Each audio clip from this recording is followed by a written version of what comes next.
তো বন্ধুরা, আমি আমার মাসি শাশুড়ির বাড়িতে লাস্ট উইকে এসেছিলাম কল্যাণী। আর নৈহাটি কল্যাণী খুবই কাছে, তাই বড়মার এত কাছে এসে আর না এসে থাকতে পারলাম না। তো সকাল সকাল পুজো দিতে চলে এসেছি। খুবই ভিড় পড়েছিল লাস্ট উইকে। আমরা 12:30টার সময় লাইনে দাঁড়িয়েছিলাম, 3টের সময় আমরা পুজো দিয়ে ফিরেছি।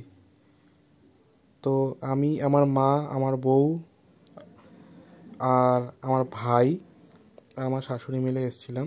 এটা মন্দিরের সামনে চলে এসেছি। আমরা এখন মন্দিরের ভেতরে ঢুকবো। লাইন আছে, কিন্তু মায়ের জন্য তো এটুকু করতেই হয়। তো আমরা এখন দেখো মায়ের খুব কাছাকাছি চলে এসেছি।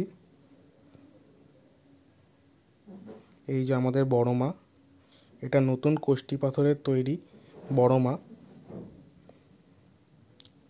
আর তোমরা যেটা বড় ঠাকুর দেখো সেটা কালী পুজোর সময় দেখা যায়। তো ভালো থাকবে।